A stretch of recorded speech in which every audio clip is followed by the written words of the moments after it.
Mom, Dad, I'm not throwing shade, but the whole New Year's resolution thing, kind of slipping, no offense. Anyway, my best friend Jenny's dad, crushing it. He uses Blue Apron. He says he ordered one-pan assemble and bake meals and these things called meal kits. They're all super easy to make. He keeps yelling, protein and fiber, baby. Also, the food, we tried it. So good. So maybe you check it out or whatever. Blue Apron. Get $50 off your first 2 orders plus free shipping with code STIR50. Terms and conditions apply. Visit blueapron.com/terms for more.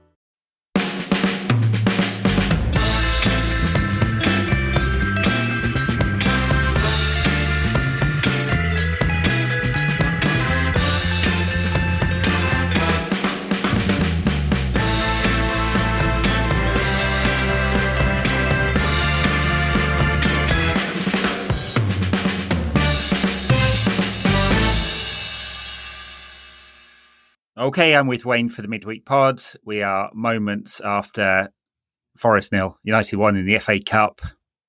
It was good in the end, I think. Wayne, how are you doing? This United side, for all its many faults, and the manager for all his many faults, I'm just going to use a very, very quick comparison. And by the way, before I do that, Ed, how are you? How are you doing? Oh, I'm good. Yeah. Good. Yeah. I mean, look, I enjoy a last-minute winner as much as anyone else does. Yeah. The 90 before that was a bit messy, but that was good. Yeah. So my very, very quick comparison is, like Ollie Ball was basically vibes, and then it got really bad under Rangnick. It got really bad under Ollie, obviously, and then it got really bad, really, really bad under Rangnick, and then got slightly better under Ten Hag, and then it's become really bad for parts again. And there have been some parts of the Ten Hag era, noticeably early winter, where people were starting to reminisce fondly about vibes under Ollie Ball. Yeah. And what I want to say to that is, obviously I'm top of the list for nostalgia merchants, but what I will say is, what that tells us is there was something to build upon that we didn't really appreciate as well as we should have done at the time. There are a lot of things that are wrong and dysfunctional with this Manchester United side. Don't discount, and maybe I'm just feeling optimistic because it's at the moment, don't discount the quality of a team to get last-minute goals when, first of all, their togetherness has been repeatedly questioned. And second, nothing else seems to be going right. If they can do that, that's a major, major quality to have. I'm not saying it'll necessarily lead anywhere this season. Yeah. But with regards, like we saw it with Fergie intermittently in his early time. We've seen it with different managers. If you can't be good, be lucky. And United have had spades of luck this season. They've had bad luck, as we saw on Saturday, but you've got to take the rough with much of the rough with much of the smooth at the present time. And your face, Wayne, the rough beard and the smooth head. Oh, well, yeah. That's the way it should be. I was wondering where you were taking me with that. Well, like your face, Wayne. I'm like, okay. But yeah, you win that one. Yeah. But yeah, do you know what? Maybe I'm feeling a little bit too optimistic to say, invest some real hope in what we saw tonight, because I don't mean that. Yeah. What I mean is the quality to be able to win games frequently, like United are doing in that manner, is a quality to not be discounted. Oh, for sure. And look, I'm not discounting the vibes either from a last-minute winner and what it could do. I mean, especially in a week where we saw a few stories come out that players are unhappy that they didn't get the Sunday off and so on and so on and so on. That is a signal, quite a strong signal, I think, that there are some factions of the dressing room that aren't happy with the way things are going for them for whatever reason, whether they don't like the manager or don't think he's the right man, or they're not in the team at the moment, or playing bad, or whatever it is. And that came alongside a story about Marcus Rashford and Erik not getting on. No idea if any of this is true, but you kind of read between the lines. You're like, vibes maybe not good right now. And for understandable reasons. If you lose 15 games in the season and you're Manchester United, there's going to be some pressure, isn't there? So all a long way of saying, last minute winner, very good in the FA Cup. Of course, there's analogies to, God, how many years ago is it now? Nearly 30, 25 years ago. More than that. God, 30 years ago, 30 and a bit years ago to the 1990s. 33, yeah. 34? I can't. 34? Yeah, see, 34. this is what age does to you. Makes you unable to count years, apparently. Feels like it was yesterday. Anyway, so, yeah. Obviously, there's a kind of some nostalgia in that, and United's ability to sort of pull off a win at Forest in the FA Cup with the manager under pressure and all of that. So it's a kind of nice headline to write, isn't it? But it's undoubtedly true that Ten Hag is under pressure. New management team in place, results not great. No guarantee that Champions League football will be on the way. This is obviously the last competition United can win this season. It's important for a whole bunch of reasons. We can be hyperbolic and say it's kind of biggest game of the season. I think I might have said something like that on Twitter before the game. Very naughty, Ed, for being hyperbolic, but a big game nonetheless. And so therefore, very important United won. Yeah, I'm not sure, to be honest. I get where you're coming from with this, but my feeling is that it is in the principle of a game at a time. And in the principle of, and in the context of this week in particular, with it being Forest, and yeah, you could talk about nostalgia, but we must like to dine on that. Everyone's been hamming that up because of the fact it's Forest away in the cup and the Fergie thing and everything like that. But there's a very real scenario where we lose tonight and then get tanked on Sunday, and then Ten Hag really looks untenable. It doesn't make his position ultimately much more safe because of what might still happen on Sunday and what is likely to happen. And the fact of the matter is that we've got Liverpool at home in the next round, and they could quite easily embarrass us. And then you're left asking the question, is it better?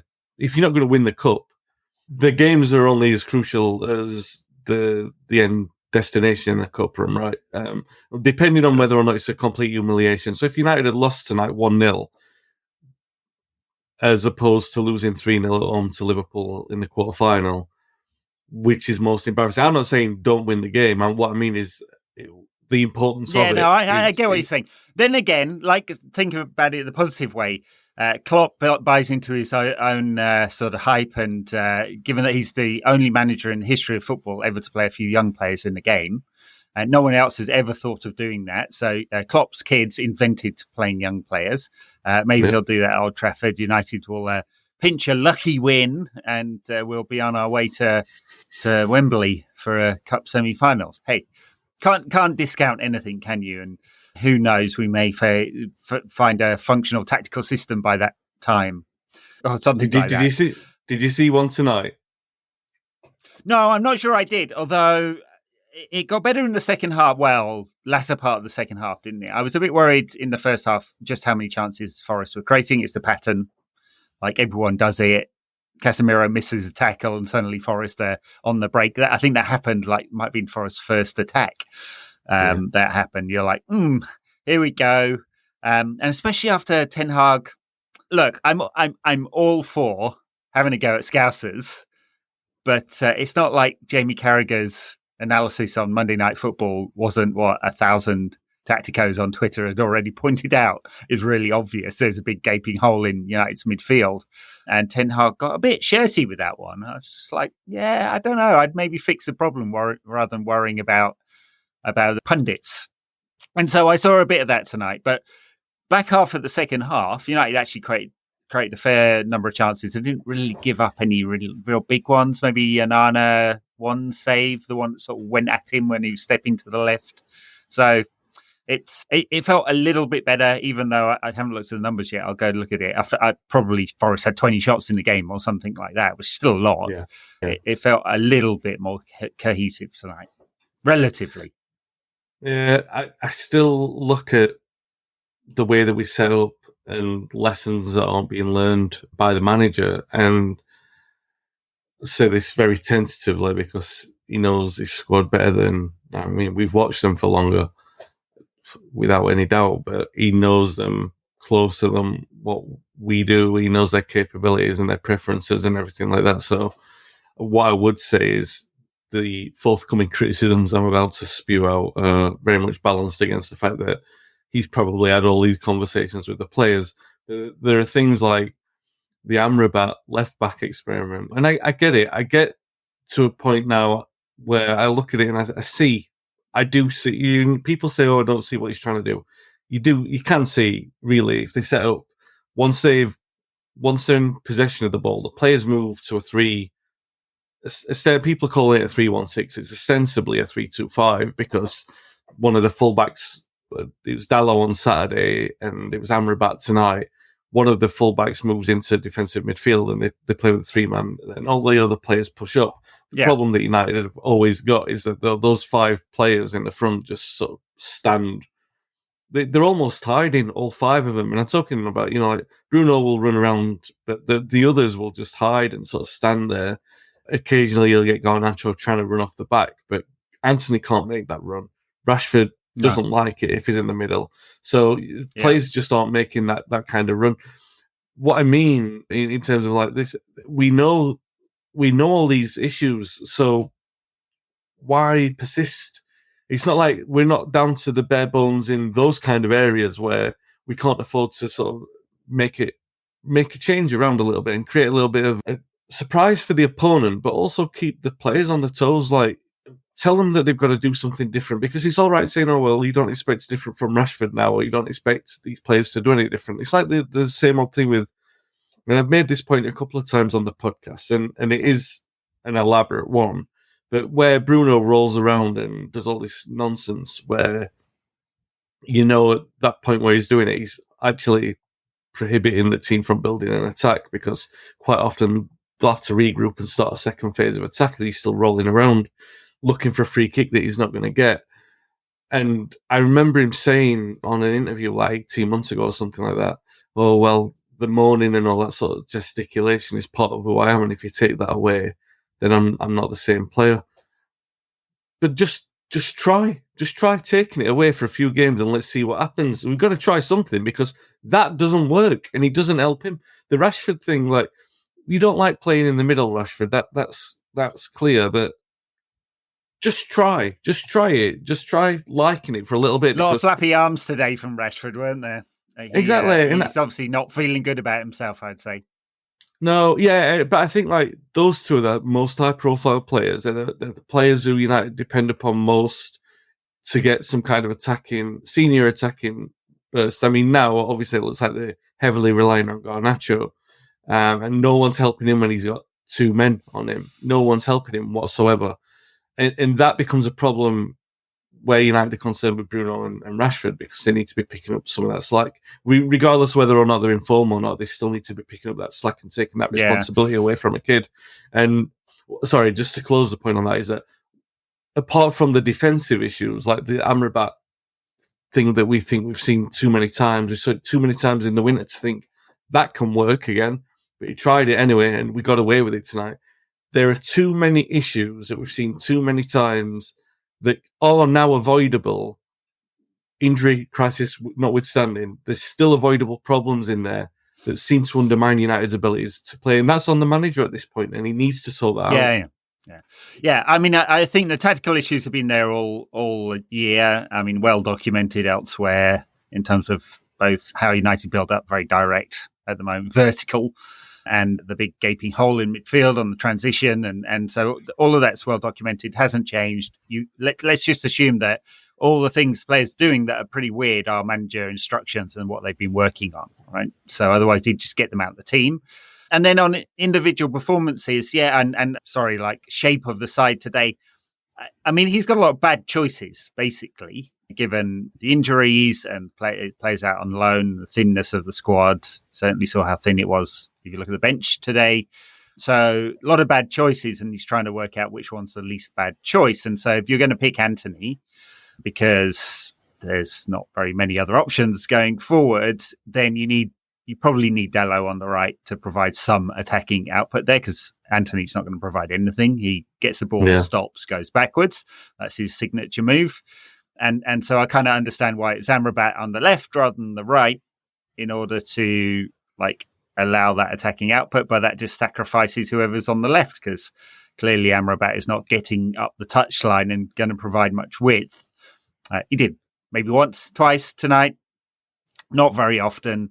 and so it all felt very one-dimensional. So even though United were attacking, I think something like 80% of United, and more than 80% of United's attacks were wide tonight. Yeah. So they were trying over and over again without having an awful lot of success. And obviously Rashford was very isolated in the middle as a result. All just challenges.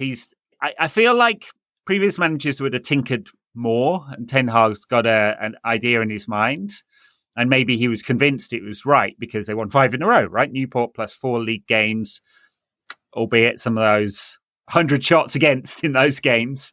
So something definitely wasn't quite right there. But you get the results. You could convince yourself that all is happy again.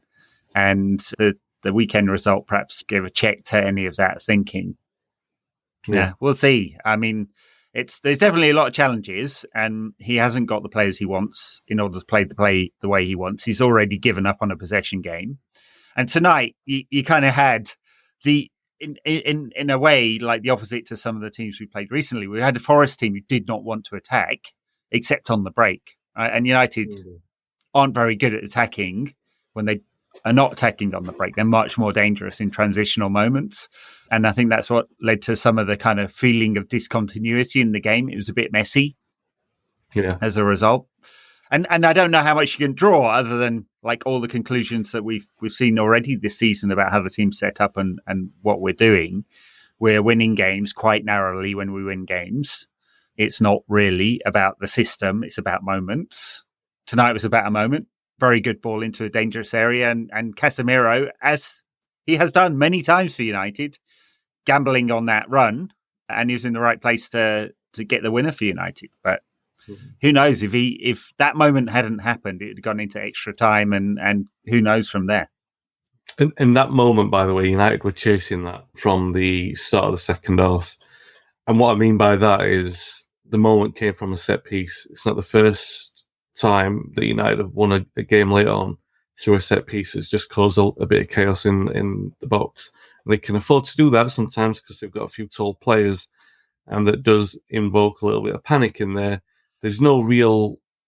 tonight's free kick is probably different to all the others in that it seemed like it was a clever ploy, actually, to play at the near post. Like, it looked like Bruno had spotted something there, and Casemiro did well to... He was quite brave, considering the injury on Saturday, to actually put his head in there and score the winner. And by the way, if you want... You're going to hate me for this, but if you really want to draw on nostalgic comparisons, a ball played into the box and a ball that bounces before a stooping header was exactly how Mark Robbins scored a bit earlier on. It was, wasn't it? Yeah. I'm really contriving that one. But United have scored that goal, set piece, a little bit of chaos in the box, too many times at the end of games this season. Well, I'm at the start of this podcast saying, it's a positive thing. It's not really a positive game plan. It is in one aspect because it is kind of clutching at the United DNA that you have a bit of that chaos theory at the end that we all like to see, but not in that way. I think there's a time where United quite often run out of ideas and outlook, and they got away with it again. And I feel like sometimes when we've seen it this season, all we've ever said as a result is United have got away with that. They've got away with that. And I feel like that again tonight. Yeah, I mean, I don't mind United scoring from set pieces. I mean, Arsenal have got something like 12 in the league from set pieces this season, and so it's going to get you a lot of points or results in the cup doing that. That's fine. You just want it to be an addition rather than just the only thing. It's not like we score a lot of goals from set pieces anyway. Exactly. Yeah. So, sorry, I'll just the point on... Yeah. But the point I wanted to make on that is like the be all and end all is that it looked like we were playing for it from like 5 minutes in to the second half. We'd been giving up on the build up. It was just like Bruno was looking for the free kicks in all those kind of areas. He was even deliberately floating out to those areas where you think he's not really going to cause any damage because there's no one in the box. So even if he gets into those areas, the only damage he's looking for is to get fouled for a free kick. And I think when you're relying on that as a plan A, as United seem to do for much of the second half, and we got away with it, and it worked in the end. But I just feel like it's not a game plan much with everything with United at the moment. It doesn't feel sustainable, is what I'm trying to say. I haven't looked at all the data here, but I wouldn't be surprised if they didn't play a few fewer passes in the second half and were a bit more controlled in their positioning in order to stop those Forest counterattacks. And that might have contributed a fair bit to Forest having far fewer shots in the second half, just being a bit safer, bit less stretched, bit less basketball-y, which has caused a lot of problems this season. Like United have never, we haven't scored a lot of goals this season, but we look much more dangerous when we're using our rapid attacking players and going very vertical. I don't mean long ball. I just mean going from back to front quite quickly and getting into dangerous areas quite quickly, and much more dangerous. But of course, the game gets stretched and we don't have the players in midfield to cover for that. And Casemiro gets himself sent off or whatever if he has to cover all of that space. So I wonder whether they just weren't a little bit more conservative and Erik just asked them to be a bit more compact in that second half as a result. And I don't remember Forest having too many shots in that second half. So I suspect that was it, but it made for a little bit more control and a few fewer chances given away. But I'm trying to think how many. We had a few. We created a few shots in the second half, but I'm trying to think of how many good ones were there. Like were we creating really good moments? So I'm not sure about that. So it's a balance that Erik's trying to find, and it's been really hard. He is a manager who produced possession dominant sides, but he's got a bunch of chaos merchants, so he can't do that. He's a manager who probably wanted a team that played with control, but he's got a bunch of players who don't really like it like that. He's a manager who probably wants to play a high line, but his defenders aren't suited to that at all. Yeah. So he can have an Anna in there, but if they're 20 yards away from him, they're going to struggle with if the ball's turned over. So it's like a bunch of contradictions. So I kind of feel sorry for him in a sense, but also there's a lot of aggression as well. So. Yeah, look, I will say, I include myself in this, I don't think we've pulled any punches with Ten Hag. I think we've been very, very, and I'm talking yourself and the other people, Dan and Tom on the pod, we've all been quite healthy to give in our criticism of Ten Hag. But I think what tonight and Saturday showed as a really good example of this contrast is he can do so much in terms of the way that he wants to set up his team. But the difference from one player to another is so significant. So Martinez, we all know the impact that he has. It pushes the game up the pitch. He's far more direct with his penetrating passes. You know what you're going to get with him, and he's so crucial to the way that United play. Now, take him out and put Harry Maguire in, you get what you get on Saturday. A team quite happy to let Harry Maguire have the ball, and United giving him the ball all the time because he's a free man. No, everyone's happy for Maguire to have the ball. Maguire himself is quite happy to have it. That should be ringing alarm bells in his own head, but he doesn't, and he just stands there trying to spray the ball around like Beckenbauer, on which he can play a pass. But that's his middle name, didn't you know? Yeah, well, I did check. Harry, I think Harry Beckenbauer, Maguire. Yeah. No. So, yeah, I think we're pushing that one. I can't even laugh at that one. But what I mean is the difference, obviously, from Martinez to Maguire. You can see that. You can see that in the way that United play, and you can see it again tonight because obviously when United don't have Maguire in the middle of the pitch, there's no centre back holding the ball for 10 seconds. So the style of plays is changed again, and so.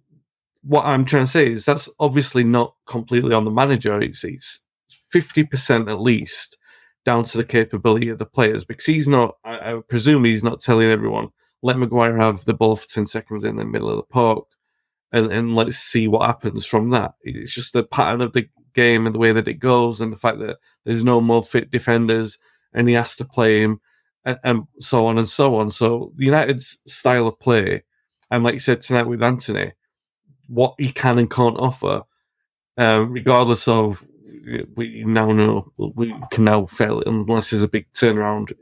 We can fairly say it was quite a big mistake to have signed him, and that we're going to take a hit on him.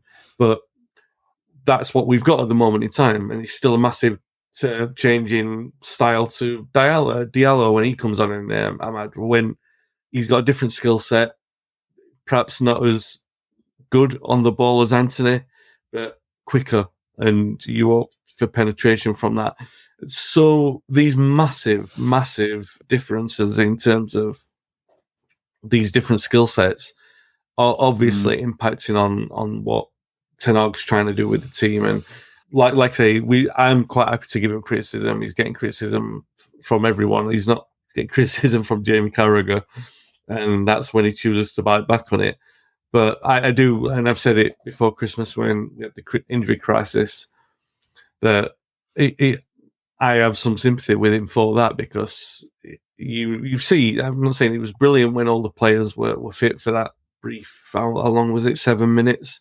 It was a good 7 minutes. About that. And then it all fell apart again. But you can see it there. You can see it there when all the players are there, and obviously where there's a disparity, which is partly on him now because it's 18 months, 2 years into the job, but not completely, because it's such a disparity in the ability levels in that squad. You are going to get performances like we are seeing. For sure. I mean, I just wonder whether, like, in moments of adversity is where you really see the value of your coach. I mean, I know that sounds really pithy, but he has not been able to find answers to the crisis. Maybe it was too big for him to do that, but if possession-based football was plan A, plan B seems to be Ollie ball without the vibes. And just to be really cruel.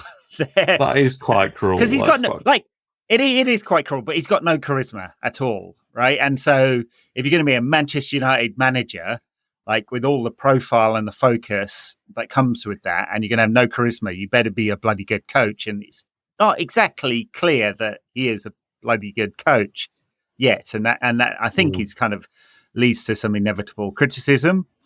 And that's probably unfair, in the same way it was unfair to say Ollie was only about vibes and he didn't have anything else. Because you look kind of misty-eyed back now. We'd take a couple of second places, wouldn't we? Or second and third or whatever it was in a Europa League final, and smashing everyone like 4s and 5s all the time. There's double figures into 4s and 5s, wasn't it, under Ollie? So never going to do that now. You could have a pub team turn up at Old Trafford. We'd managed to play within ourselves against them. So... anyway, it's tough contest. Yeah, dog and duck. Deary me. All right, look, we're through to the fifth round. Quarterfinals. Sixth round, isn't it? I can't count. Sixth round, home to Liverpool, some point next month, and another. It's still a chance. We're still in it. We've got a chance. Yeah. Before then, just a little game at the weekend against Abu Dhabi FC. Who, I don't know. Like, I thought it was a middling performance against Luton, and that lad up front, he's got a lot to prove, hasn't he? With City, City is not United. Are we worried about this one at all? Well, yeah, obviously, you think it's going to be another massacre. You can see a lot of goals being conceded. Unfortunately, you can see a City team who. It's a strange one for City because they're so robotic and so, I don't know, sterile that you wouldn't. There's no need for them to prove anything. Do you know what I mean? Like, they're already the best team. They're odds on to win. Not odds on, but they're favourites to win the treble again. In a way that, well, let's be realistic about this, because they are so. Apart from Liverpool, and you don't want to be praying for Liverpool to be winning anything at all. And I'm not saying that City winning anything is a better two Eagles. I'm not even entering that conversation this season. But what I mean is, they're favourites to do it in a way that, like, United were never favourites to repeat the treble in 2000, because I think in that landscape, people realised how unlikely a treble was. Whereas now, it's quite likely that they can do that. And quite likely that you'd bet for them to do it next season as well. City are a different thing. They've changed from this. People were saying for the first 2 or 3 years at Guardiola, like, oh, this is the perfection of his vision and all that sort of stuff. And now it's turned into this sort of like a bastardization of it, really, because in his older teams, he would have never had a player like Haaland.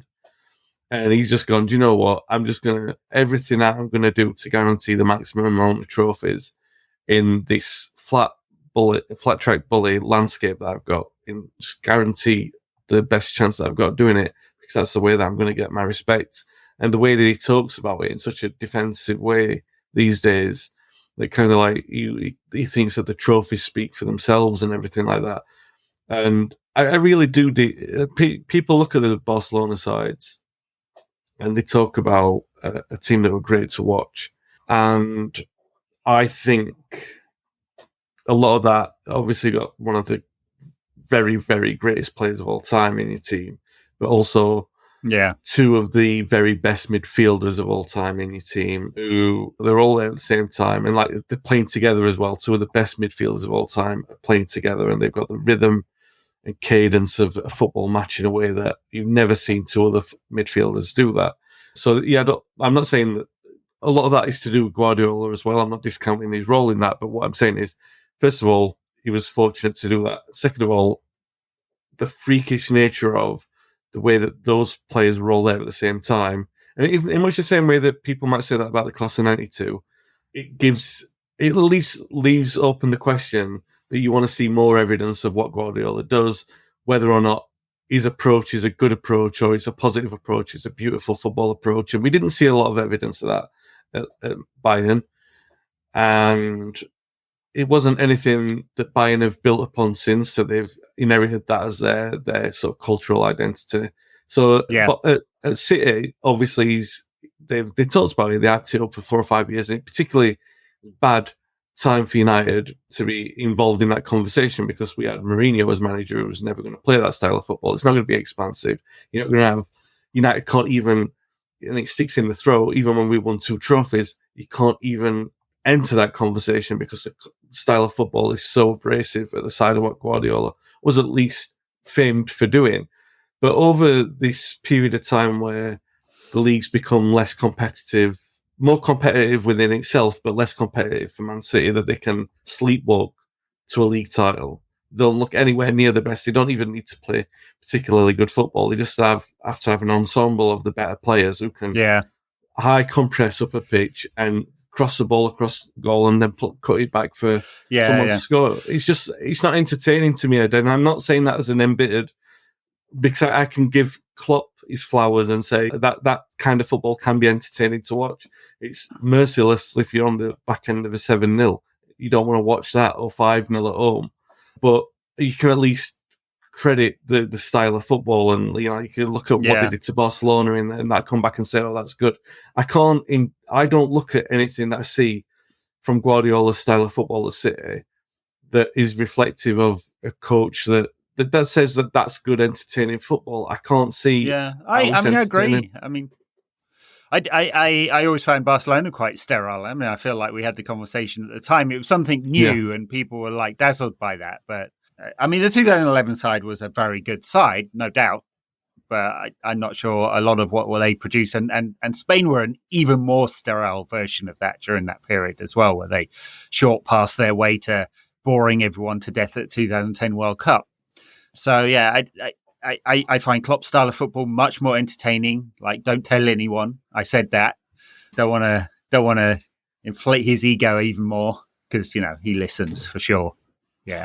Someone will be. But, so, I mean, a few people do. I occasionally get a message telling me when I fucked up in some way. So I didn't mean just some people listen. I just mean the message might get to a Liverpool fan somewhere. That's what I meant. Oh, yeah, it might do. Yeah. So, yes, I've always found Klopp's football much more entertaining. And the question marks will always be out when Guardiola retires. The question mark will be, could he have done this without Messi, Bayern winning everything, because they always win everything except this year, or the cheat code of state-sponsored football, and unless he takes a job after City that is completely different, which he probably won't, because his thing is organising elite football as to be the most dominant team possible, then that'll always be a question about him for sure. Now, unfortunately, like all of United's problems and all the areas we're absolutely weakest in, like players shifting around centre-backs, cutting balls through midfield, ability to squeeze space, the high press, all of the things we are quite weak at and don't seem to be able to organise for are City's strengths. And that's not like doom and gloom. It's just, like they are set up to really punish us. Now, Erik could try something different. We'll see. I don't know what that different is other than like, let's defend with everyone and play like Cup Minnows side, going to the big boys or something, which it's hard to say that'll happen, right? But it is unfortunate when we're at a weak moment in terms of like available players and the way we're set up of the players who are likely to be playing that on paper, I think the City side should cause us a lot of challenges, which is never nice to say, is it? My other problem with this is that you're saying a different approach and open for surprises. The sobering realization for United in a post from the moment we signed Ronaldo, basically, we sort of decided to plod with the veteran up front, and that Ollie decided to do that. And whether or not he was foisted upon him or accepted him with open arms or arranged a transfer, how involved he was in it. From the second he started playing a 35, 36-year-old player up front, he was contradicting the kind of strategy that he used in big games before that. Sure. And we've been very successful by and large. And what that did to United from that moment in time, because it never really recovered because of, for whatever reason, like obviously Lingard went and he was crucial to those big games, and Martial did some big contributions in those games as well, and obviously Rashford. Dan James obviously left, and I'm not turning the clock back and rewriting history and saying he was a fantastic player or anything like that, but he was crucial to some of those kind of performances. Getting all misty-eyed over Dan James. No, but he might get inside these days, mind you. Yeah. Well, he's more effective than Anthony. I mean, like, provably so. Yeah, and he took his number as well. He's got his number, and he's not. Imagine that. It's one thing not living up to like Cantona and Robson in number 7, but not living up to Dan James in 21 is. You can have a word with yourself for that one. But what I mean is, like, Dan James was effective in these kind of games, and now United's that identity, that kind of ethos of building. Again, don't get nostalgic for this. I don't mean this, but the McFred midfield partnership in those big games away from home, we would go, not again, but generally by and large, it'd pull out a performance in those kind of games because United were resolute. They knew their strengths, they knew the weaknesses. Now they do know the strengths, they do know the weaknesses, but that doesn't stop anything from happening. It's kind of like, we all know, and you all know what you're going to see. So nobody's surprised, and we never are surprised. And unfortunately, I think that's why I can't, even with the optimism I've seen us win tonight in the way that we won, I still think you need to brace yourself for something embarrassing on Sunday, because there's nothing there that suggests otherwise. No, and it's like really hard for United to set up in a way that hurts City with the forwards we're likely to have, and quite hard for us to keep the ball away from them, and quite hard to defend as a result. So, I mean, you mentioned Fred. I get a bit nostalgic for Fred, honestly, this season. When I see Amrabat looking like one of those 93-year-olds struggling over the finish line in the London Marathon, he's as quick as that, isn't he? And I get nostalgic for Fred. Would he have been worse? Absolutely not. I mean, Fred drove everyone mad because you didn't know whether you were going to get a worldy Hollywood ball or, much more likely, shanking one out of play off his own shin. So he was a deeply frustrating and very flawed player, for sure. But was he worse than Amrabat? I just don't see it. So anyway, that is completely irrelevant to Sunday's thrashing, potentially. I'm trying to look for a way to think about it as what could Erik do to change it up? Because if it is these tactics, stretch the game and try and be vertical enough, like City are going to have Rodri plus another sitting in front of that back four. So structurally, they're well suited to countering the counter. Like Guardiola is obsessed with this. He's obsessed with the transitional moments because he got punished with it. But remember when Bayern had like 6 shots or something and managed to score them all on breaks? Like, he's obsessed with it. So this is why John Stones was playing midfield and why Akanji has played in midfield. He wants to be able to throw 5 players up, but be able to counter the counter. So what are our options here? Because we're not going to retain the ball. We can't do it. Like this kind of quick vertical style is not going to be effective against City. So it's probably defend quite deep, defend really well, and hope for some set pieces. Yeah. Like this is why Erik's paid the big bucks, right? I can't come up with a way that United like managed to do something in this game, and I hope I'm completely wrong.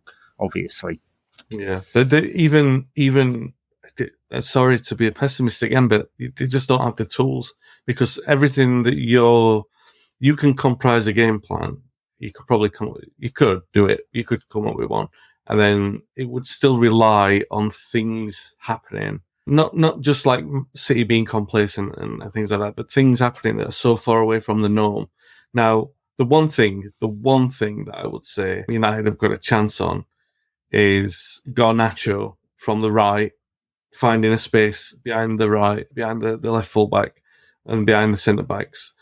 He can't do it against Kyle Walker because Kyle Walker's too quick, but he can do it on the other side. So finding space, and we know that Garnacho is probably, from the options that we've got in that front line, apart from Højlund, who won't be there, he's the most clinical.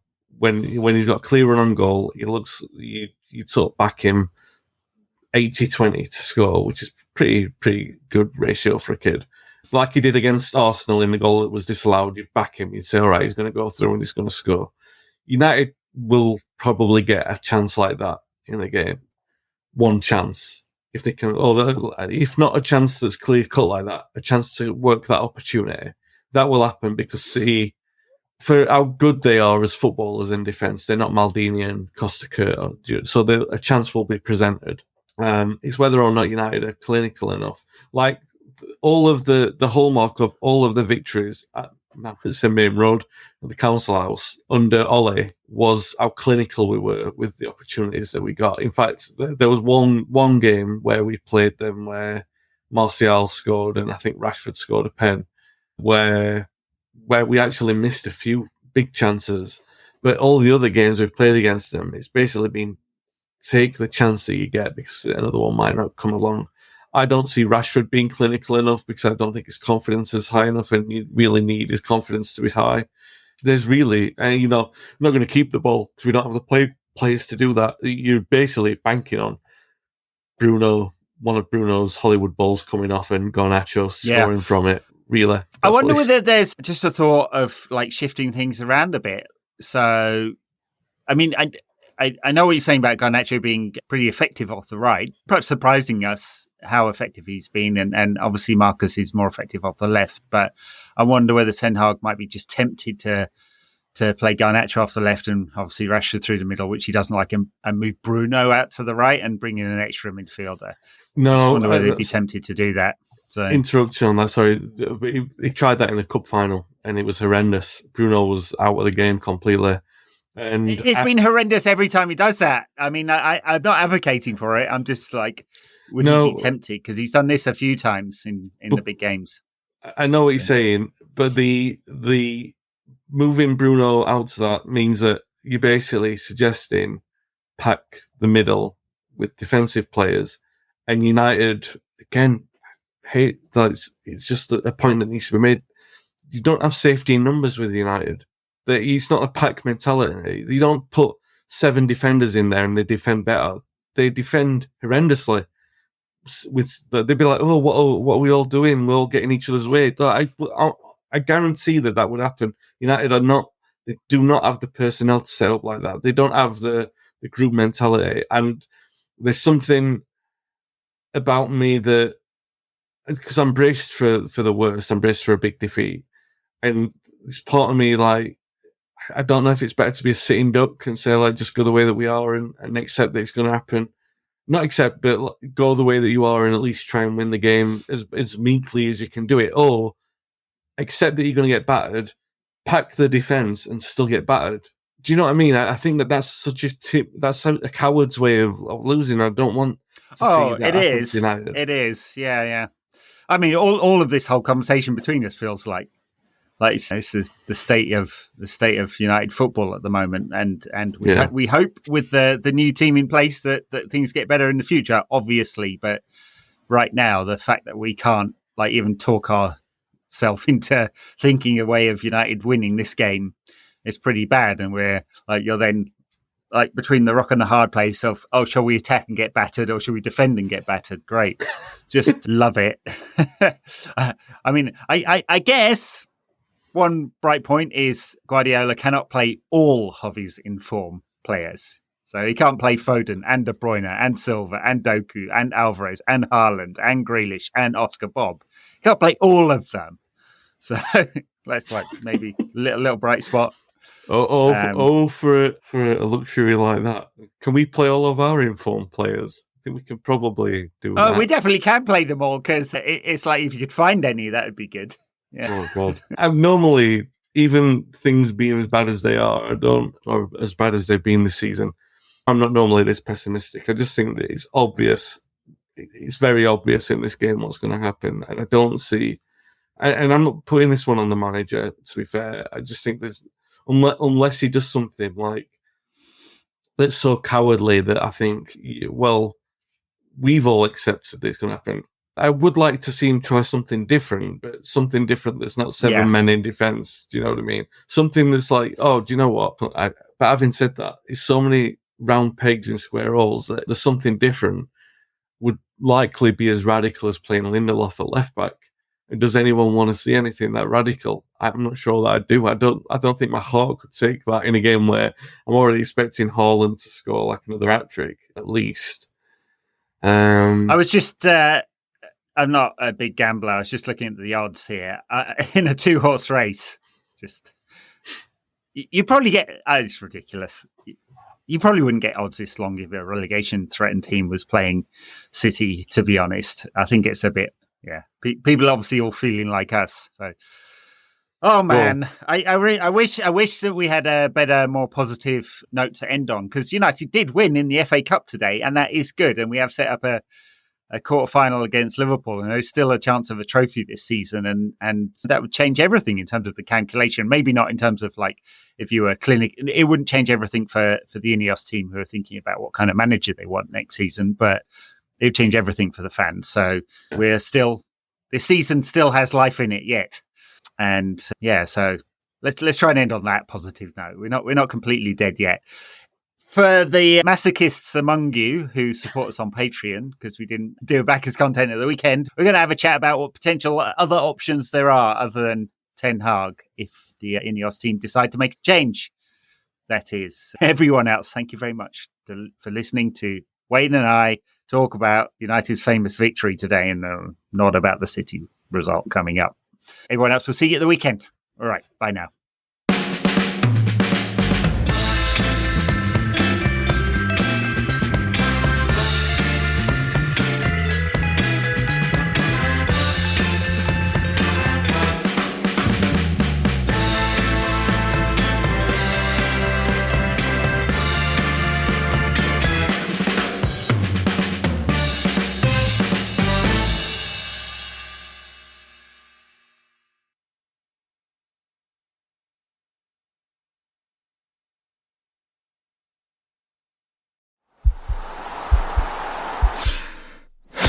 This podcast is part of the Sports Social Podcast Network.